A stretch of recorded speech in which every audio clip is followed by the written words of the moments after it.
네, 이번엔 사회뉴스, 정치뉴스가 결합된 정치사회부 회의로 잠시 변신하겠습니다. 어제 법원이 부산 돌려차기 사건의 가해자에 대해서 징역 20년을 선고하고 신상 공개를 명령했죠. 다만 형이 확정되기 전까지는 가해자의 신상을 공개할 수 없는 상황입니다. 정부 여당은 윤 대통령의 지침에 따라서 여성을 상대로 한 강력 범죄자에 대한 신상 공개 확대를 추진 중인데 박준우 막거가 주민에서 관련 소식을 정리했습니다.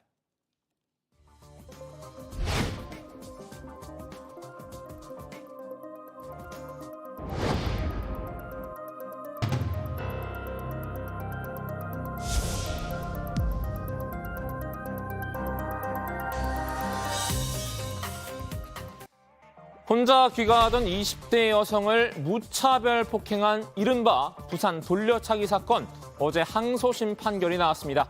이 부산고법은 가해자인 30대 남성 A씨에게 징역 20년을 선고했는데요. 지난해 10월 1심에선 징역 12년을 선고를 받았죠. 항소심에서는 검찰이 강간살인 미수를 적용을 하면서 더욱 무거운 형을 선고받은 건데요.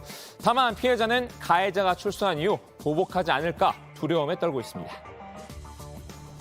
죽으라는 얘기랑 똑같은데 출소하면 그 사람 50인데 저랑 나이 4살밖에 차이 안 나는데 저렇게 대놓고 보복하겠다는 사람을 아무도 안 지켜주면 저는 어떻게 살라는 건지, 왜 죄 한 번도 안 저지른 사람한테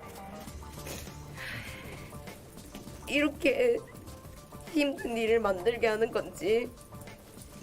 나는 아무 잘못도 안 했는데. 피해자의 두려움을 키우는 이유, 가해자가 여전히 익명성의 그늘 아래에 있기 때문인데요. 2심은 가해자의 성범죄 혐의에 대해 유죄를 선고했죠. 이 형이 확정되면 가해자 A씨의 신상 정보는 이 성범죄자 알림이 사이트에 공개될 예정입니다. 피해자 측은 애초 수사 단계부터 가해자의 신상을 공개하는 게 맞았다는 입장입니다. 이러한 강력범의 경우에는 피고인 단계가 아니라 피의자 단계에서 피의자 신상 공개를 했었어야 됐지 않나 하는 아쉬운 부분이 있습니다. 수사기관이 운영 중인 피의자 신상 공개 제도, 중대범죄 발생 시에 이 피의자의 신상을 공개하는 제도입니다. 특정 강력범죄 처벌 등에 관한 특례법, 줄여서 특강법이라 부르죠. 또는 이 성폭력범죄의 처벌 등에 관한 특례법, 줄여서 성폭법입니다. 이 둘에 해당하는 범죄에 한해서 신상 공개 여부를 결정하는데요. A씨는 이 수사 단계에서 중상해죄만 적용이 돼서 신상이 공개되지 않았습니다. 이 특강법에 따라 신상 공개 여부를 논의할 수 있는 강간살인미수 혐의는 2심을 앞두고 추가가 됐죠. A씨는 이 수사 단계에 있는 피의자가 아니라 재판을 받고 있는 피고인 신분이다 보니까 신상 공개를 피해갈 수 있었는데요. 이 특강법이나 성폭법 둘 다 신상 공개와 관련해서 피고인에 대해서는 어떤 규정도 없기 때문입니다. 여기에 신상 공개 기준 역시 모호하다는 지적이 나오는데요. 현행 특강법상 요건으로 피의자 신상 정보를 공개하는 요건 중에 하나로서 범행이 잔인하고 피해 사실이 중대할 것을 요구하고 있습니다. 그런데 과연 얼마만큼의 범행이 잔인해야 하는지, 얼마만큼의 피해가 중대해야 하는지에 대해서는 여전히 모호하다고 생각을 하고 있고, 그러한 지적을 피할 수 없다고 생각합니다.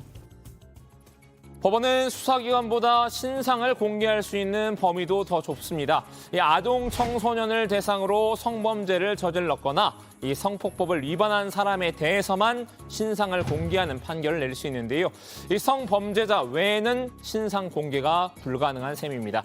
재판 단계에서는 아무리 사회적으로 커다란 공분을 일으킨 흉악범이라고 해도 신상을 공개하지 못하는 건데요.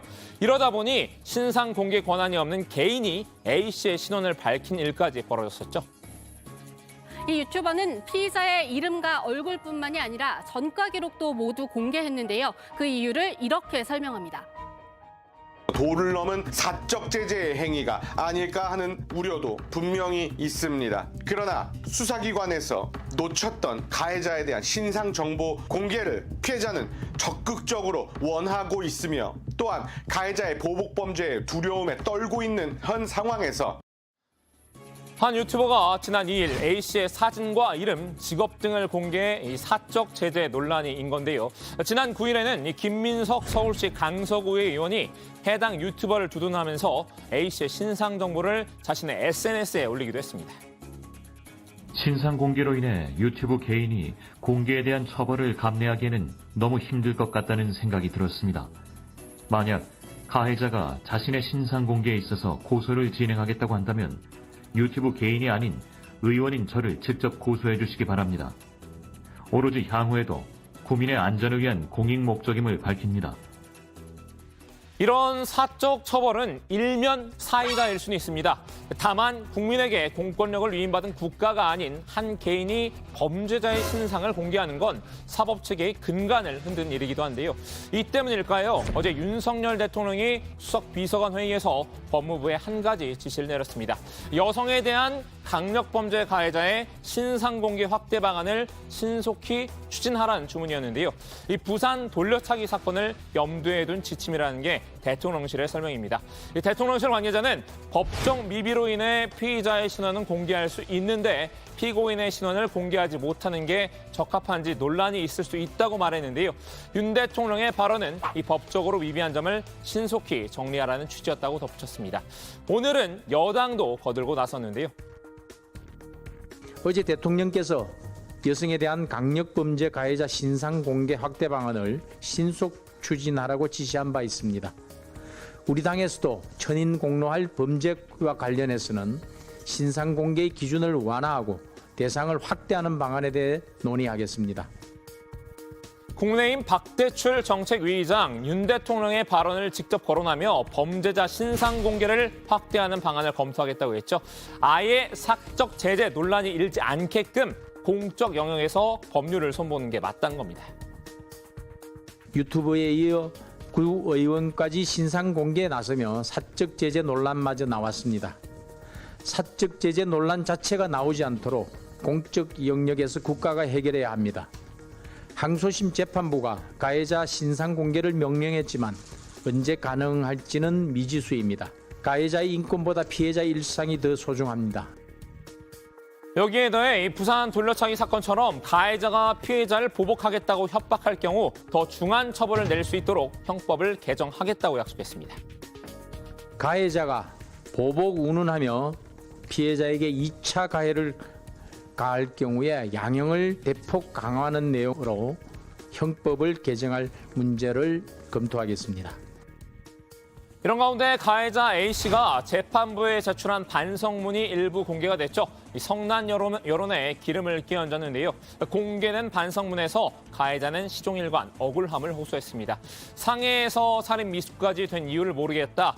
저와 비슷한 묻지마 범죄의 제명과 형량도 제각각인데 왜 저는 일이 많은 징역을 받아야 하는지 모르겠다 등 이 반성의 기미를 찾아보기 어려운 내용이었는데요.